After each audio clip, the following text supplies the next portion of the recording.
Hey, man, I'm having like a weird, like, I think I like bruised my butt bone or something.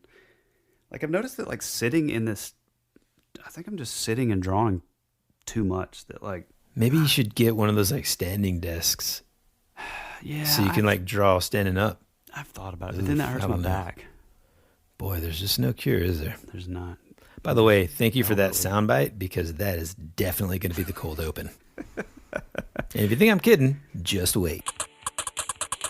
10-point bonus.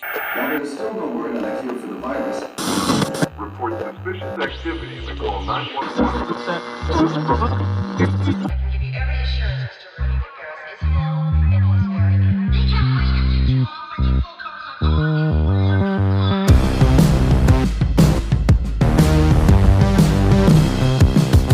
If it was anybody, it's the boss that passed us like 30 seconds ago. From this, the UFO. Hey, kids, welcome back to your favorite podcast, That Would Be Rad, the podcast that majors in 80s and 90s nostalgia, all things paranormal, comic culture, and minors in retro video games, pre-internet mysteries, and raising our kids to be half as cool as we were back in the 80s. I'm your host, Tyler Bence, and this is your other host, Woody Brown. What's going on, man? How's it going, bro? You know, same old, same old. Hey, you know what? I just realized Mm-hmm. this is the first time people are listening to us for the first time on a Monday. That's pretty big, right? I mean, Pretty big. are we taking a risk? Are we not taking a risk by switching it? Here's my line of thinking here. So initially we thought, why not make everybody's Friday awesome? Like that's something that they can look forward to on Friday, but there's plenty to look forward to already on Friday. What about That's true. this? What about giving people a guarantee that never again will they ever suffer from a case of the Mondays? Now That's they can right. start their week off with us wherever they listen to our podcast, whether it's on the way to work, at home, mowing the lawn, whatever it is, starting on Mondays, boom. That's when we're releasing the podcast from now on. I love it. Yep. I mean, I don't know that there's a lot of podcasts that can make such a big guarantee like that, but we're guaranteeing it. No more case of the Mondays. Boom, Yep. gone. Cured. Okay. Now, Mondays are absolutely your most favorite day of the week. Guaranteed. Guaranteed. Put a stamp on it. Give it to me, champ. What if you really started calling me champ? You know what? That's hilarious, dude. What if you just picked a random person that you know, and every single time you saw them, you just started calling them champ? I just did. His name's Woody. No, come on now. You Come on, can't champ. nickname a guy whose name Come is a on, nickname. champ. You're an idiot. I gotta be honest, I'm pretty excited about today's episode. So today's episode is solely about the girls that we had major crushes on from movies back in the 80s.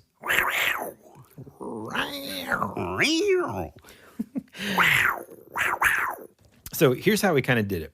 We decided a couple things. Number one, we were not going to tell each other what our list was, but Nope. we put some parameters on it. For example, we're only going to talk about the girls that were in 80s movies that we fell in love with back then. That's the first rule. The second one is that we're going to limit it to 5, which, as you know, if you're listening, that's hard, man. But other than that, that's pretty much the main rules, the parameters here. So I think we'll just kind of trade off going down the list. Here's the trick. Here's what's going to be tough is if I go and I name somebody that's on your list. I have a And feeling vice versa.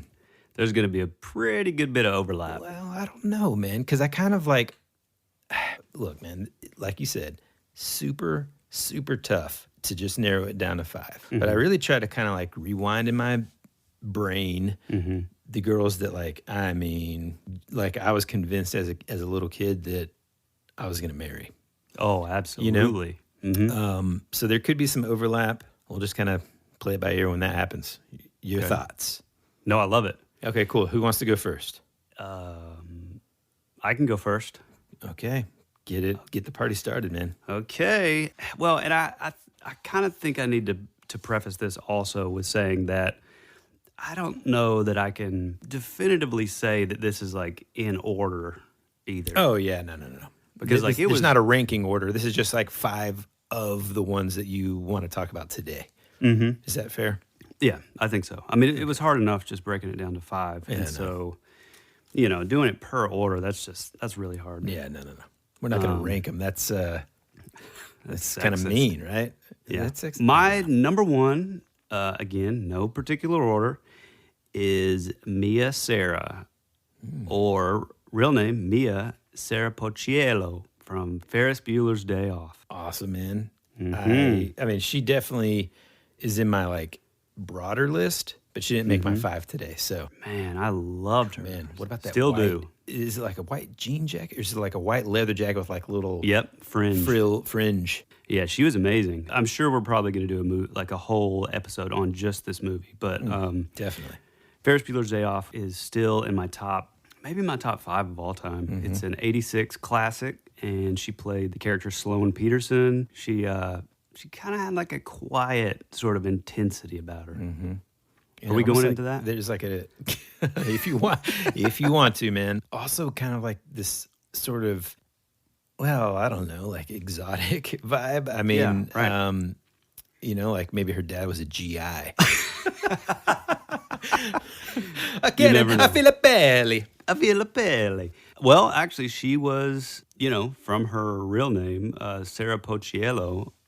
I'm guessing she was Italian. So I said a Pocciello.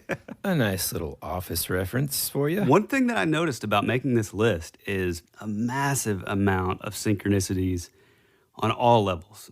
And if you've been listening to all the episodes up until now, man, there's a lot of connections here. Number 1, she was in a movie called Time Cop. Yes. Oh my gosh, dude, I forgot that she was in Time Yeah, Cop I did because too. I didn't finish Time Cop from the other week. I need to continue it, but I ended up watching The Burbs on Oh yeah, that's a good one the too. treadmill. Yeah. She was in Time Cop. She was in Legend. Yep. I never saw the show, but she played the role of Dr. Harleen Quinzel, who you may know as Harley Quinn from a show called Birds of Prey Oh, back in '93. dang. I never saw it. I think it was only a few episodes and it got canned, but Sounds Yeah. awesome. yeah. Another thing which is kind of has nothing to do with her, but she married Sean Connery's son, Jason Connery. Whoa. They divorced, remarried Brian Henson, Jim Henson's son, Man. and had a kid named Amelia Jane Henson. No way, dude. Yep. And for anybody listening, that's just crazy, man. Yep. So that's the name of Tyler's daughter and my daughter wrapped into one. Yep. Amelia really Jude cool. is mine, and Jane Jane Rosemary. Gertrude. Shut up. Oh, Jane Rosemary. I always forget that it's Rosemary. I love Yeah, that. man. She was named after Anne's 2 grandmothers. That's awesome. Yeah. What you got, man? All right. Give cool, it to man. me. So again, in no order, but honestly, I would say timing wise, probably my first crush, and that is Carrie Green. Now, everyone listening would yeah. definitely know her from Goonies in 1985. But she was also in Summer Rental, which came out the same year.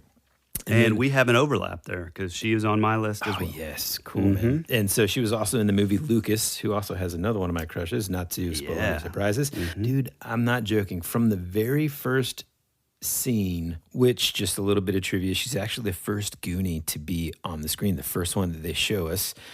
She's at cheerleading practice. She inserts the cassette tape into this cool little retro boombox and tries to practice the victory pyramid. I mean, literally from that second, I was like, oh my gosh, who is this? I mean, like, that was the first time as like a little kid I remember feeling like the weird butterflies. I was obsessed. And then in Lucas, oh man, equally beautiful. It's funny.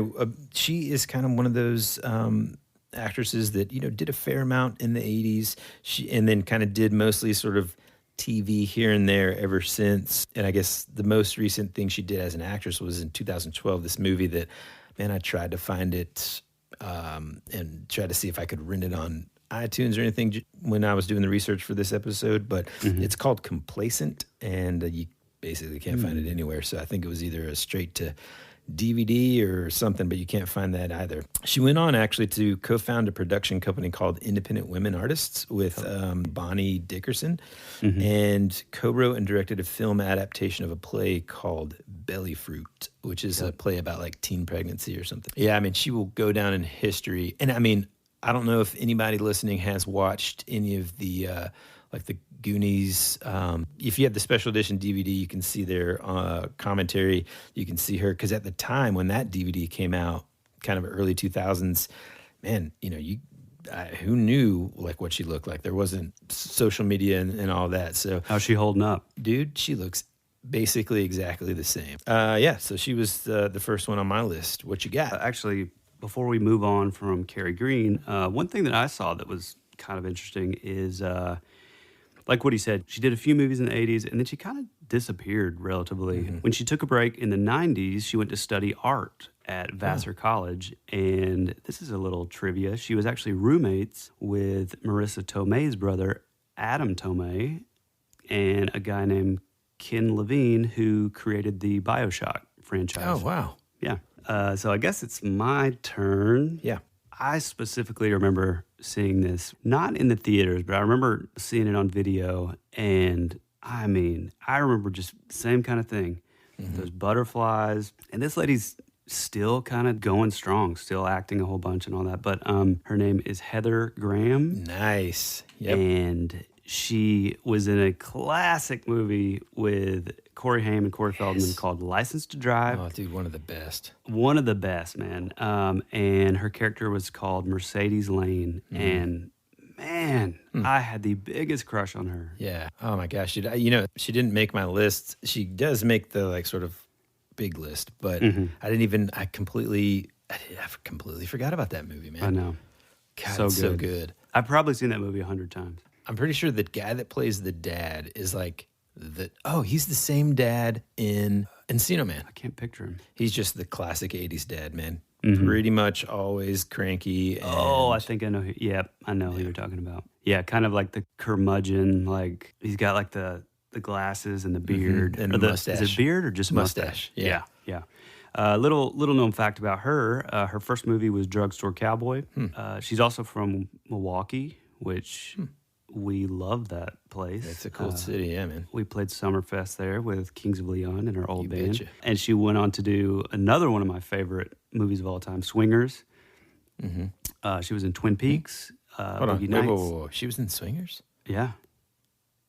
I swear. Look it up. And then she was in one episode of Growing Pains. Well, you know, she also did the second Austin Powers, right? I just said that. Austin Powers. Okay. Oh, no. I'm leaving out. She was in all the Hangover movies, too. Oh, yeah. So that's a pretty big deal. Yeah, man. She's definitely, I mean, speaking of aging, like, well, dude, she doesn't look like she's aged a day, man. No, not at all. Tonight's program has been brought to you by... You have one new message. Hey, this is Aaron from California, and when I'm not busy spending way too much money on VHS horror movies, I'm listening to my new favorite podcast, That Would Be Rad.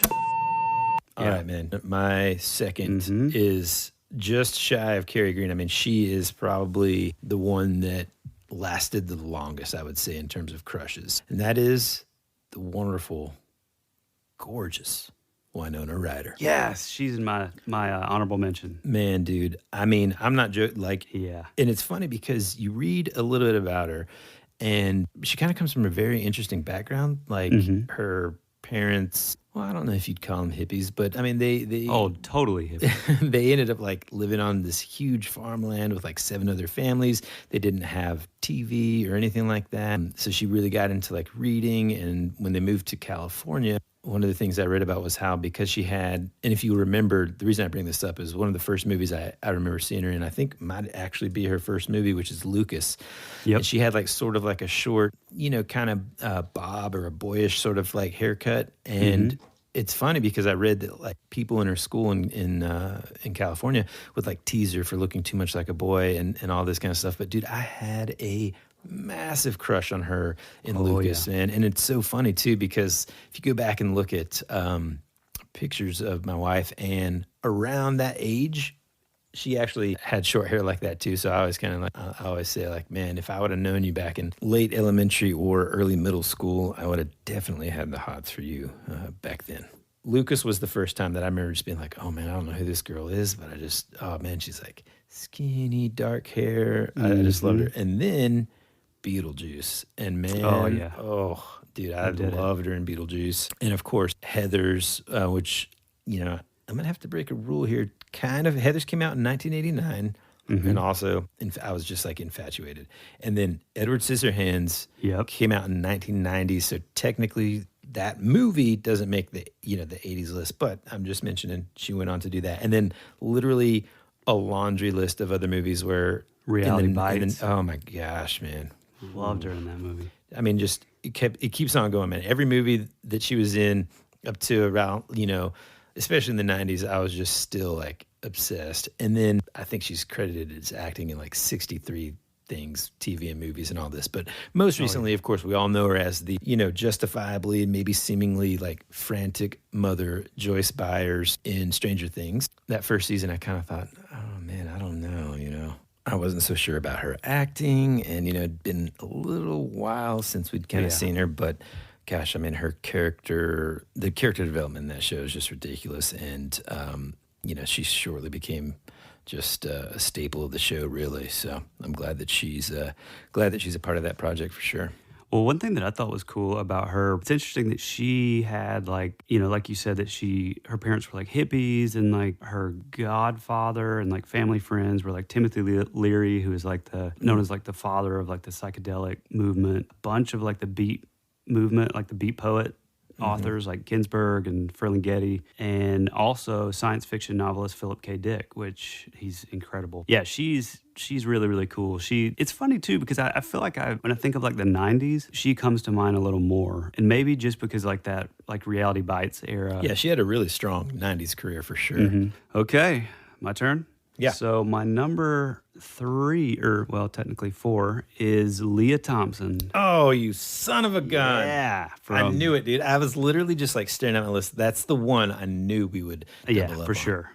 She is, man, we've talked about it before. I mean, we both have had such a huge crush on her. She, obviously she was in Back to the Future, the trilogy, and really did it for me. A couple little known facts, she was a ballet dancer and was actually dancing professionally by the age of 14. Her breakout was obviously the Back to the Future franchise. But she was also in Space Camp. That's another great movie.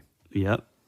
Your favorite movie of all time, Howard the Duck. Yes, dude. And by the way, real quick, her character in that really, like, I actually thought she was that was when I was like, I mean, trust me, I always had a crush on her. But, Howard the Duck, man, when she's like the cool rocker girl. Oh, yeah. Wee boy.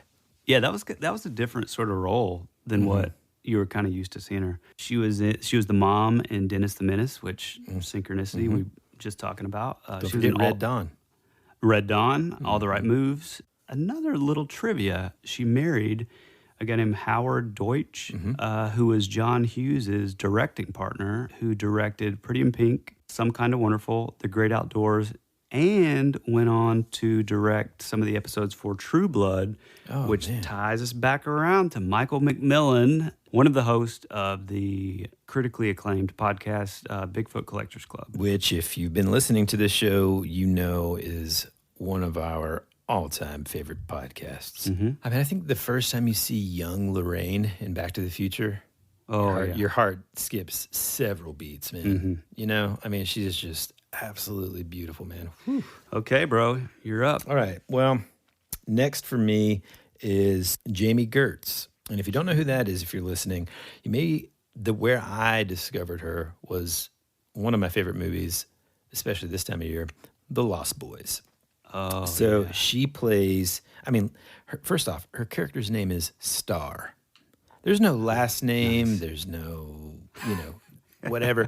Her name is Star, which is, I mean, it just doesn't get much hotter than that, man. Yeah. I mean, you turn on the theme song from Lost Boys.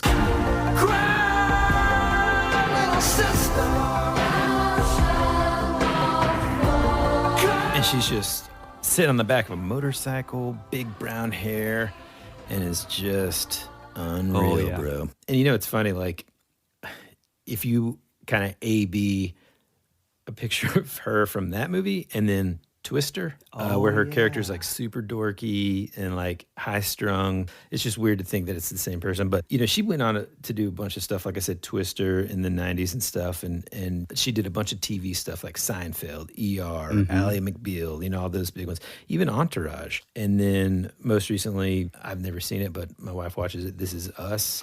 And a new one, I guess, called Difficult People. Now, some very interesting trivia about her. She married a guy named Anthony Ressler in 1989, who is a literal billionaire. Whoa. And has been married ever since 1989. They own, like, through his like investment company and stuff, they own a little baseball team that, speaking of synchronicity, everyone might have heard of before, called the Milwaukee Brewers. And check this out, bro. I had no idea. The Atlanta Hawks. Wow. Yeah. That's crazy. So what's also cool is in 2011, there's an organization called the Giving Back Fund, and they basically named her and her husband the #1 donor to any charity. So it's cool to hear that, you know, yes, he's a billionaire. They own sports teams like the Atlanta Hawks and the Milwaukee Brewers, but they give back to the community and they give back to charity, which is really cool. That is really cool. Okay, well, this gal is the last on my list, and I think you're going to be surprised. I've got, man, I'm wondering if... You got an underdog on there? Well, this one seems, my last one kind of seems fairly obvious, but there's a lot of obvious choices that we're going to have to list as honorable mentions. But go ahead, I'm interested. I wonder if we doubled up on this one too. Her name is E.G. Daly. Did not make my list, man. Do you know who that is? She played a little role by a girl named Dottie from Pee-wee's Big Adventure. Dude. Oh my gosh, man. And she also, by the way, is in Better Off Dead, one of the best 80s movies ever. And she I've hunted forever. And you can't find this, but she has like original music in Better Off Dead. And her voice is so freaking hot, bro. Yeah, it is. It is. It's that super raspy. Raspy. Oh, God. Now, even though you can't find it on iTunes, the magic of the internet is going to bring our listeners right now a short clip of the song we're talking about by E.G. Daly called One Way Love, Better Off Dead. You said you were understood. Took me home, I didn't think seconds of none. Face to face, I had no secrets to hide. I talked about you when I could have died. Are you running just from me? Really has your heart? Have you felt the pain of this crazy feeling? I'd rather be a fool. I'd be lost for someone new. I'd be better off dead than to live without you. I've been searching every day. She went on, I mean, after Pee-wee's Big Adventure, which came out in 85, she, Better Off Dead, she was like a singer at the dance with 2 original songs. She actually had a song called Waiting on the Breakfast Club soundtrack. She had another song called Mind Over Matter from the Summer School soundtrack in 1987. She dated Paul Rubens and Brad Pitt. That is A little change up. yeah, it's quite a spread there. Paul Rubin. Little juxtaposition there. But one of the things, another little bit of synchronicity, which is kind of crazy, is she did backup vocals on a guy named Philip Oakley's album, and he was the lead singer of Human League. Oh, wow. So if you're listening to the last episode, we sort of waxed poetically about the band Human League. Here's another little bit of trivia. Her album, Love in the Shadows, in 2001. Go look up that cover real quick, bro. Okay. Go check that out. I'll be damned. Well, Whoops-a-daisies. not for the kids. Yeah. Man. not for the kids. Unfortunately, I'm gonna have to clear my browsing history. That's so funny because she did make my honorable mention list, but I never thought. Yeah, man, that's so cool. I didn't think she also kind of went on to do. Man, she was on a ton of stuff, like a ton of like cartoons, and she does a bunch of voice acting. A lot of voice acting, like Rugrats. Rugrats. That's like, I guess, her sort of most notable role. It's awesome, man. Pretty cool. Okay, so last but not least, certainly not least on my list. Here we go. And it was so hard, man. Coming up with these, it was just so hard. There's a ton that literally I can't even believe, even now as I'm looking at my last one here, didn't make it. But this last one is just hard to deny. And that is Kelly LeBrock. Oh, I had her for honorable mention. Man. Yep. I mean, come on, dude. Weird Science, right? I mean, if you are a guy and you don't remember ever trying to just like put a bra on your head, turn on your computer, and try to make Kelly LeBrock appear, then brother, you haven't lived. No. Okay? I don't recommend it now, if you're in our age category. But I mean, here's the deal. Number one, that movie is just great for so many reasons. I mean, it's got a great cast. It's John Hughes. Yeah, it's a John Hughes film, but she is just unbelievable. Mm-hmm. Checking a lot of boxes. Yeah. I mean, she's super cool, super gorgeous, and she has a British accent, bro. Oh. I mean, she's pretty unstoppable. Yeah. She was also in like The Woman in Red, I think is what it's called, with Gene Wilder. And it's funny, as I was looking at her filmography or whatever, I feel like I thought she was in more. Like, I thought she was the lady that wears the red dress in Hear No Evil, See No Evil, but it's not. That lady's also good looking. Was she in... Celebrity Fit Club. Yeah, she was. I know that's what you're thinking of. That was not what I was looking for. Was she in the shopping scene of... National Lampoon's Christmas Vacation? Was that her? No. No. But yeah, I know the lady that you're talking about. God, that's a funny scene, man. That's a great scene. Classic. A couple things I did not know about her was that she was married and had a son and a daughter with Steven Seagal. Whoa. Yeah. Amazing. Back in the late 80s, early 90s. They got divorced in 94, unfortunate. And... most recently now, I think she's done like a couple kind of appearances, TV shows, little movies here and there, but devotes a lot of her time to folks that are terminally ill and childhood cancer and stuff, which is pretty cool. But yeah, man, so she kind of wrapped up my list. It's funny, I tried to kind of come up with some, and I think we did a pretty good job that wouldn't overlap. I mean, I knew there was going to be some overlap there, but I got to tell you, man, I'm pretty surprised that you didn't mention Elizabeth Shue. Yeah, well... She is in my honorable mentions for sure. And also, this lady just got beat out, but a lady named Susie Pie, who was Mao Yin from Big Trouble in Little China, the Asian girl with the green eyes. Huge fan. Oh, yeah, dude. I remember. And the, what's the other girl's name? From Sex and the City? Oh, no, dude. I can't stand her. Me neither, man. She's the worst. She was in some great movies, dude. Mannequin. Yeah. Well, I will say she is pretty hot in Big Trouble in Little China, though. I don't. But, God, by the time she was in Police Academy. I mean, dude, she was in a bunch of good stuff, and she was always supposed to be like although, okay, I guess, like in Police Academy, I was like, whoa, who do we have here? Which is exactly how I talked when I was like 7. What else do you got for honorable mentions? Okay, so I have got an odd choice probably for some, but Beverly D'Angelo. She was the mom from the National Lampoon movies. God, you always did. I mean, there was even a particular shower scene that totally sold it for me. Kelly LeBrock, Susie Pie, Winona Ryder. Predator. And this girl, which... I had a feeling that you were going to choose. Come on. So I pulled back, but less about just being super attractive, more about just being like the coolest 80s icon, Molly Ringwald. Yeah, man. Yeah. It was tough not to have her on there.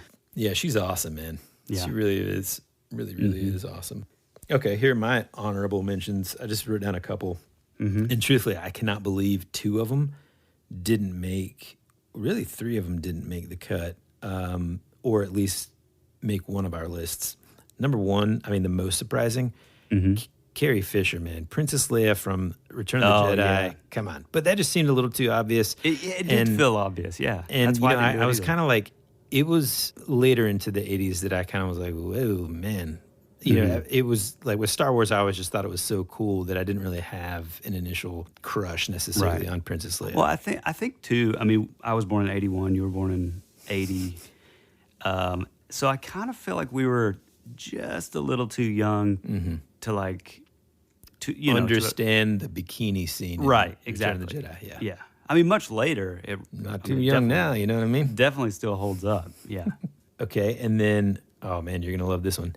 Diane Lane, most specifically her character, Cherry Valance in The Outsiders. Oh yes. Oh, Wow. I man. cannot believe that I didn't choose her. I know. I That's when I was totally sure forgot that if about it her. made my list, we would double up on. But I thought surely you would put, like, I'm really surprised actually you didn't have her or Elizabeth Shue. But Yeah, both of those. Man, I had totally forgotten about her. But she's still she's aged beautiful, well. man. Yeah. Yeah, she's She's and in a she bunch just of seems good so stuff, kind too. and stuff. Another one that kind of actually was in several of the movies that we mentioned and I had a massive crush on was Jennifer Grey. So she plays Ferris Bueller's sister. She's also in Dirty Dancing. She had so much work done though, man. That she, I know recently. I know, she man. looks God. well. Not even recently. I think she did it right after Dirty Dancing, It's so funny, man. and Like she never got a role again. Yeah, Ann and I kind of talk about this a little bit, and it's like just the way that I am. I feel like in a lot of ways I'll look at like an actress, and to me, if I can tell they've had like a bunch of work done, it just completely ruins it, man. It grosses me Same out. here. You know, and it's funny because you can tell with her, because I think the first thing that she did was kind of like, you know, get a nose job or whatever. Yeah. And what's interesting is literally, and I'm not, you know, trying to be rude, I might not even put this in, but like one of the reasons why I had a crush on her was her like just the way that she looked naturally. Right. You know? Yeah, and it's like, absolutely. it's just always so interesting to me, like the things that we as people have sort of insecurities about. I kind of try to kind of instill this, not, you know, as sort of heavy, but with my kids and stuff, one of the things I want them to kind of grow up knowing is like the things that you're self-conscious about, someone out there is going to love you because of them. Right. And I mean, she's just a perfect example. I'm sure she was sort of very self-conscious about her nose and stuff. And man, I'm not joking, dude. Like I was obsessed with her. Even in Ferris Bueller, man, I actually was like kind of, I mean, I thought Sloane was hot and I had a crush on her too, but man, Ferris Bueller's sister, I just thought she was awesome. Well, she was such a great actress. Like yeah. she really played like the, you know, the jerk older sister that's like trying to get her brother in trouble. Yeah, I think with her, it's a, you know, it's a little bit of a cautionary tale because she, you know, it's, you know, kind of like what you were saying, like with getting work done and all that. And I feel like I read something or maybe a documentary on, you know, one of the movies that she was in. And I feel like when she got, you know, her nose job done, you know, she no longer looked like the star that everybody remembered her as. And I don't think she really got much work after that.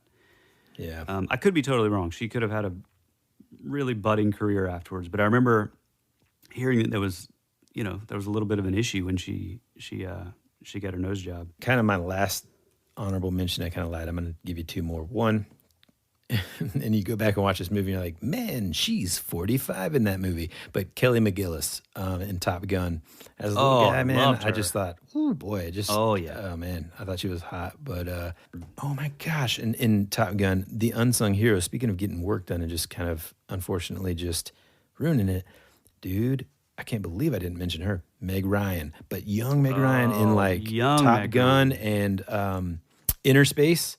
Well, and When Harry Met Sally. Yeah. And, you know, like, I'm glad that we just limited it to movies because, and you and I talked about this when we were kind of talking about this episode, so many TV crushes, that we'll get to in a different episode. So many like musician crushes back then. I'm interested to hear if how our lists, compare to your lists, the listener. And I'm sure we have forgotten plenty, but it's always kind of fun to think about, and remember being a little kid, having that just mega crush on a star. I don't know about your wife, but my wife's like ultimate number one crush. Wait, let's see if you can guess. I'm trying to think. It's weird thinking about like the guys. That should be the quote of the show. That is on a t-shirt. That's the other t-shirt. Man, I have no idea. Well, Hasselhoff. Her ultimate, I'm sure she did. She had a bunch, man, just like every girl and every guy. Her ultimate crush, though, number one was Tom Cruise. Specifically, like the pinnacle of her crushness was Tom Top Cruise Gun?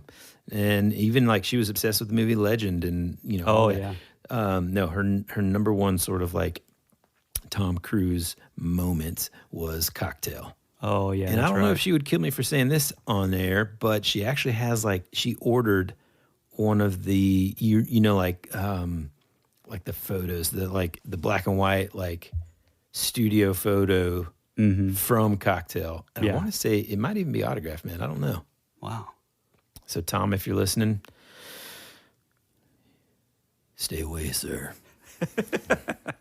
Look, I know you do all your stunts, but I will beat that ass. But listen, dude, no joke. Yes, personal life might be a little strange. Oh, yeah. To some or whatever. I don't know. I don't know all the details, and truthfully, I don't really dig too deep into that kind of stuff, man, because I don't want his movies, man. He's amazing. Are rank among my favorite movies of all. Like everything that he does, like the new Mission Impossible stuff, dude. And whenever it shows incredible the crazy stunts that this guy does, I mean, it's just amazing, man. And not to mention there's just so many things every time you see a Tom Cruise movie, and I'm sure anybody listening completely knows what I'm talking about. He's always going to have that awesome run. Oh yeah. When I say awesome, it's kind of goofy. It's kind of like Harrison Ford, man. If you go back and watch Indiana Jones and even Star Wars and stuff, when he's running, it's a goofy run. If that was just some guy on a track, you'd be like, what happened to that guy? Why is he running like that? But for some reason, got an injury. Yeah. And why is he just hey man, the coach said, to take a quick lap, just jog. And if it's Tom Cruise, he's just straight up sprinting. Oh yeah. But it's like in everything, even speaking of Leah Thompson, all the right moves. If you think back to Born on the 4th of July, I mean, every single movie he does a running scene.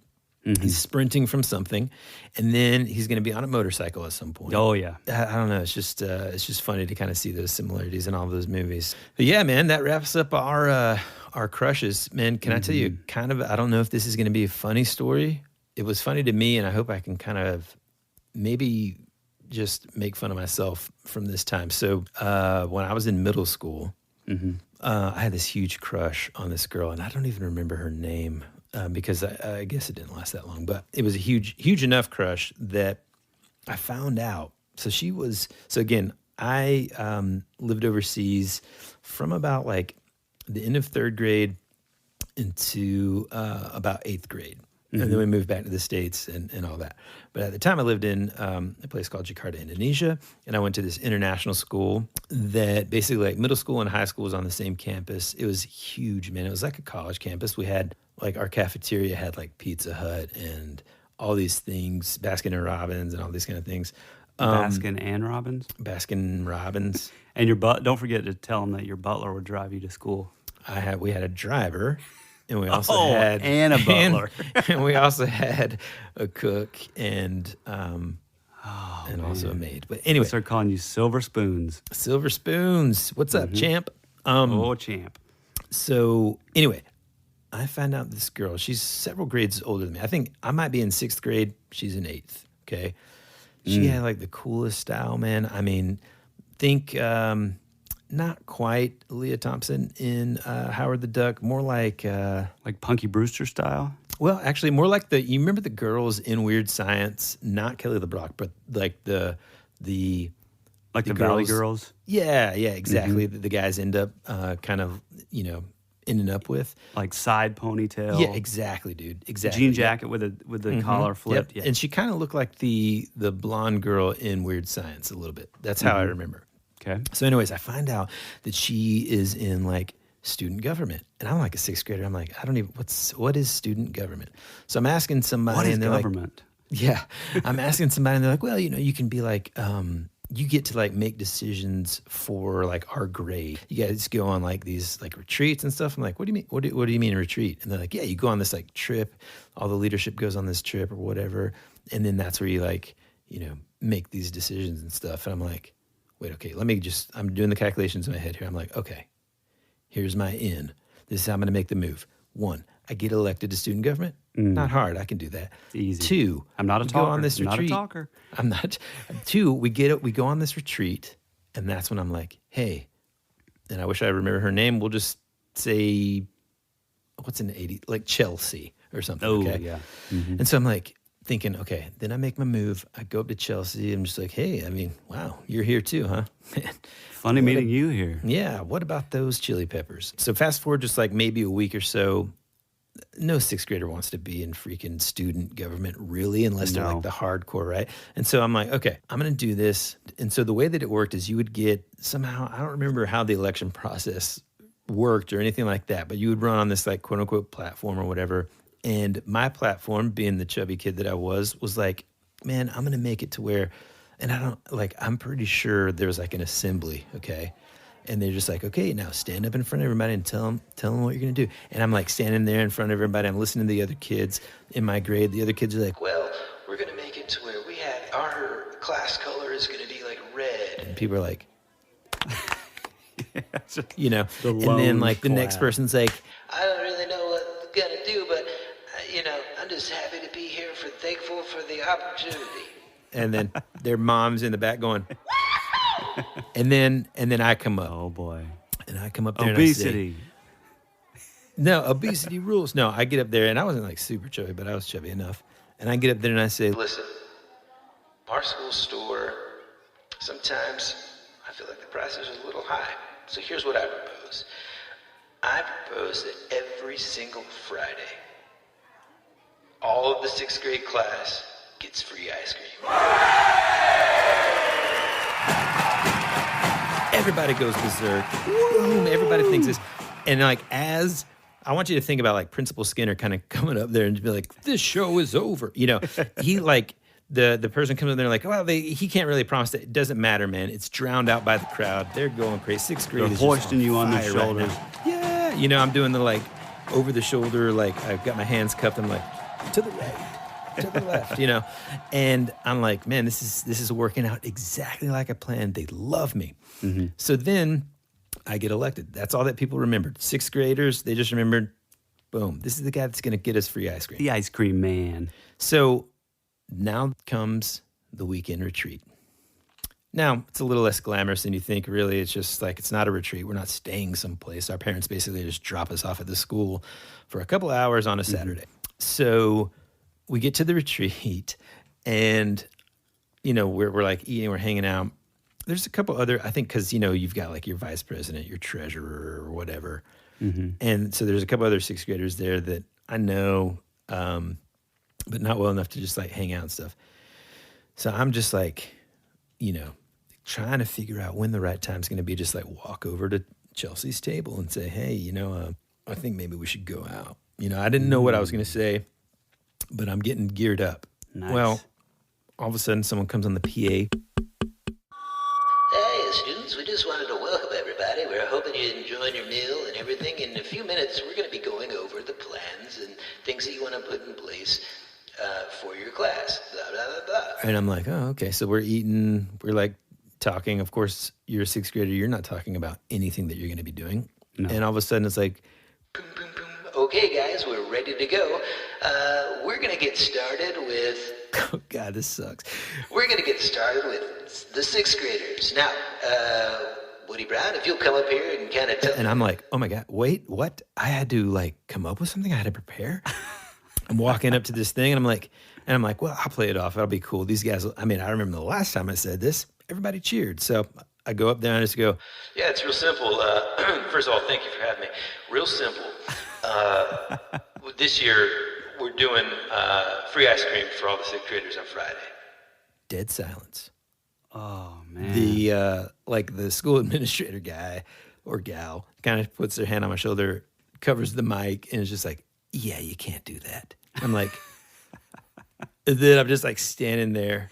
Just just the mic feedback. I want you to imagine it's the equivalent of somebody just like slamming me in the side of the head while I'm talking to somebody that I like with a dodgeball. I mean, it's the same thing. And I'm just like, I stare. I remember looking over the crowd and I'm like, oh my God, locking eyes with this Chelsea girl who doesn't know I exist on the planet. Mm-hmm. And then I kind of just see her like look down, and then like some guy that she's sitting with over there is just like, you see this guy? And I'm like, I don't know. I immediately just like sit down. I'm humiliated. I listen to like 7th and 8th graders. They like actually have stuff, whatever. I stick around for like the picture. And then basically like that Monday, go back and say, yeah, I'm not going to be the class president. I quit like the next day, and I'm like, that was, Man, that was it, man. So needless to say, Chelsea and I never did end up together. I actually have a quick story myself that's kind of along those lines, but probably equally the amount of embarrassment. I was in 4th grade, and it was just such a tumultuous on-again, off-again relationship with this girl named Ashley. And I mean, I really got at the point, midway through the year, I was like, I'm probably going to marry this girl. Mm-hmm. And it was either Christmas or like her birthday or something.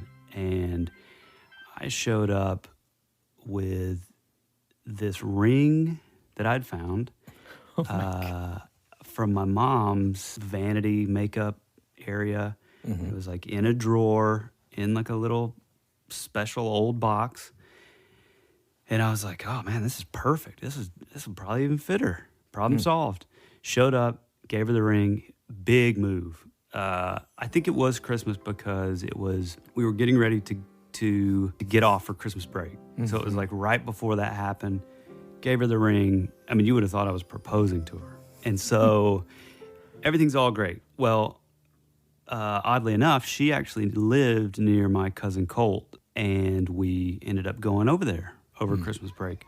We're all jumping on the trampoline together. Ashley comes over, just hanging out. I'm trying to be really cool, doing backflips, the whole deal.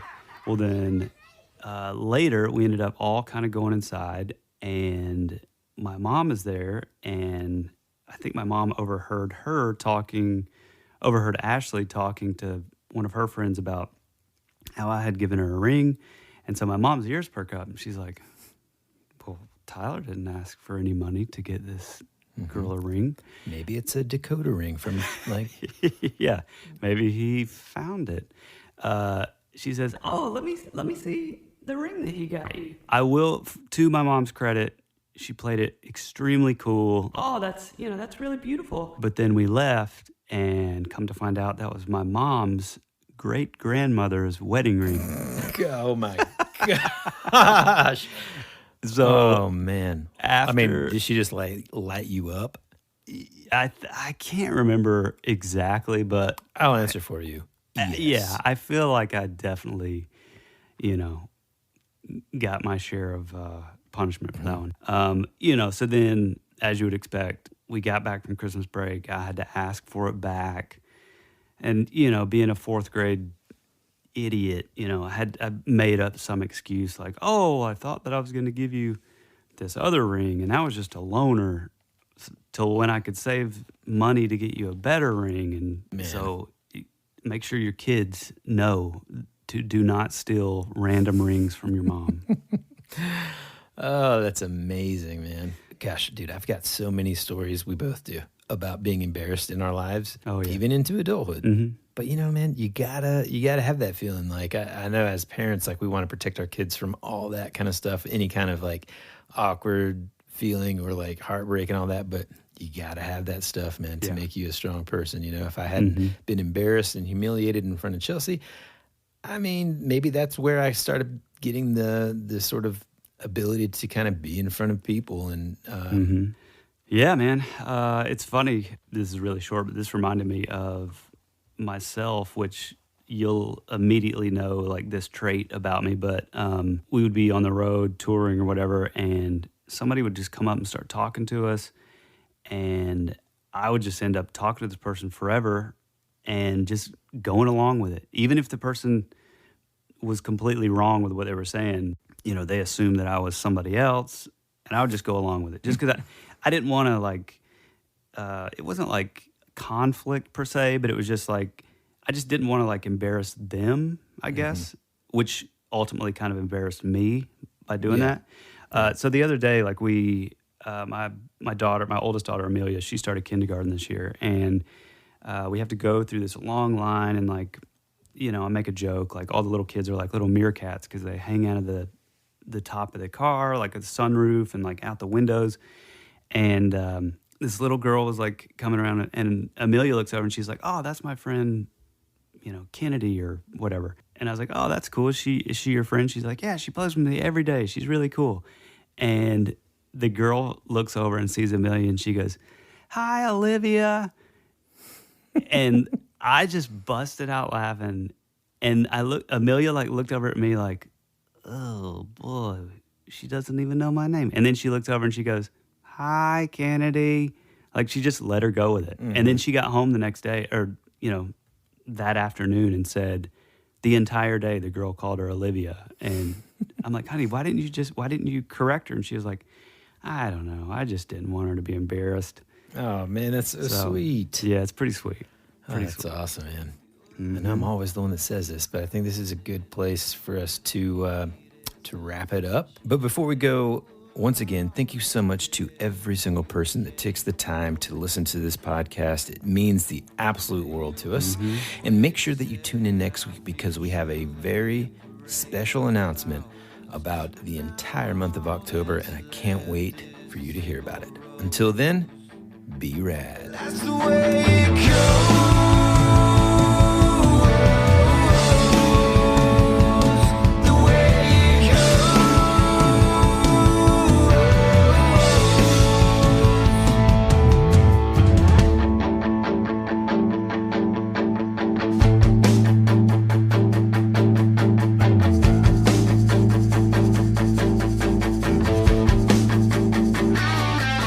You're my favorite song on the radio that's only playing sad songs. Well, even sad songs have to come to an end. And you always said our future would be a parade of flowers, but I guess it died even before it began. And that's the way it goes.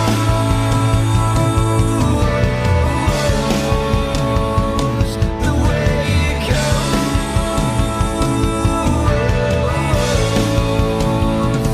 The way it goes.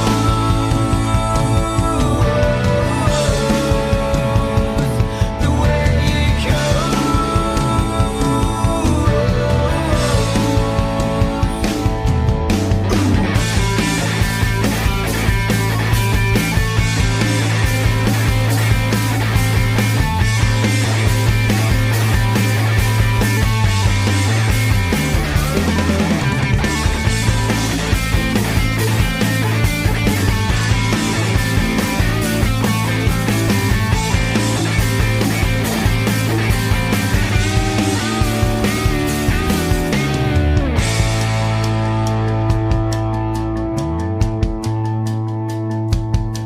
You were all black clouds in a time where I just needed some sunshine. You were already dead, for you became a ghost. You always